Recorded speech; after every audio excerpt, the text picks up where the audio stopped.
அண்மை செய்தி வெளியாக இருக்கிறது. சாத்தான்குளம் வழக்கு தொடர்பாக தண்டனை விவரம் ஒத்திவைக்கப்பட்டிருப்பதை தற்போது நாம் அண்மை செய்திகளாக பார்த்துக் கொண்டிருக்கிறோம். சாத்தான்குளத்தில் தந்தை மகன் கொலை வழக்கின் தண்டனை விவரம் ஏப்ரல் 2ஆம் தேதிக்கு வழக்கு ஒத்திவைக்கப்பட்டிருப்பதை தற்போது நாம் அண்மை செய்திகளாக பார்த்துக் கொண்டிருக்கிறோம்.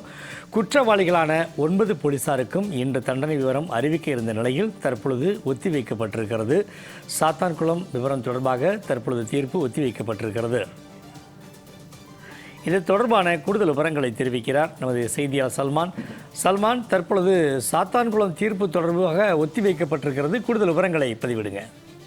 கடந்த 2020ஆம் ஆண்டு ஜூன் 23ஆம் தேதி அன்று கொரோனா காலகட்டத்தின் போது நம்ம தூத்துக்குடி மாவட்டம் சாத்தான்குளம் பகுதியைச் சேர்ந்த வணிகர்களான ஜெயராஜ் மற்றும் பென்னிக்ஸ் ஆகிய இருவரை காவல்துறையினர் விசாரணைக்காக அழைத்து சென்ற போது அவர்கள் தாக்கியதில் இருவரும் உயிரிழந்தனர். இந்த உயிரிழந்த கொலை வழக்காக மாற்றப்பட்டு சிபிஐ விசாரணை நடத்தப்பட்டது.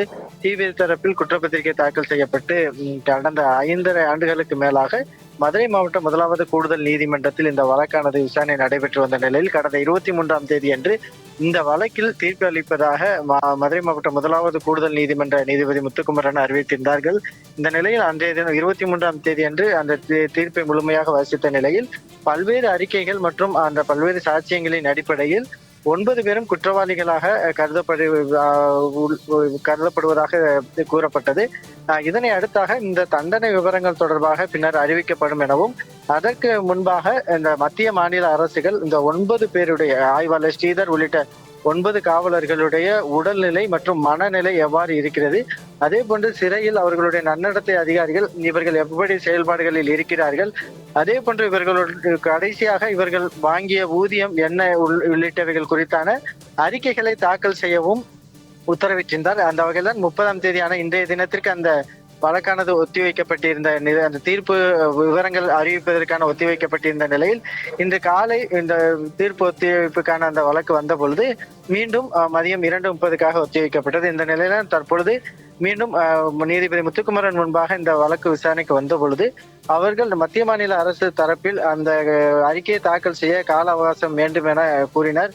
அப்போது இந்த வழக்கை பொறுத்த மட்டும் எந்த கருத்தாக இருந்தாலும் பதில் மனுவாக தாக்கல் செய்யுங்கள் என நீதிபதி அவர்கள் தெரிவித்தார்கள். மேலும் 2 நாட்கள் அவகாசம் கொடுக்க வேண்டும் என சிபிஐ தரப்பு வழக்கறிஞர் கேட்ட நிலையில் கடந்த 23ஆம் தேதியும் கூறியும் ஏன் அறிக்கை தாக்கல் செய்யவில்லை, என்ன பிரச்சனை என கூட நீதிபதி அவர்கள் கேள்வி எழுப்பினார்கள். அரசு தரப்பு வழக்கறிஞர்கள் நீதிபதிகள் இது போன்ற ஒரு கேள்வி எழுப்பிய நிலையில் அந்த 9 காவலர்களுக்கும் எது மாதிரியான தண்டனை வழங்க வேண்டும் என முடிவெடுக்க வேண்டும், அதற்காக தான் அந்த அறிக்கை கேட்கப்படுகிறது, எனவே அறிக்கையை தாக்கல் செய்ய வேண்டும் என நீதிபதி அவர்கள் குறிப்பிட்டிருக்கிறார்கள்.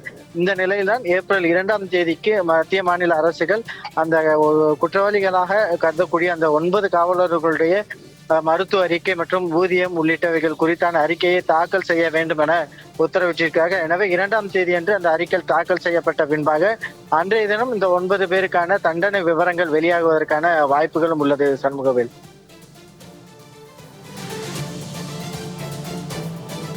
விவரங்களை வழங்கியமைக்கு நன்றி சல்மான்.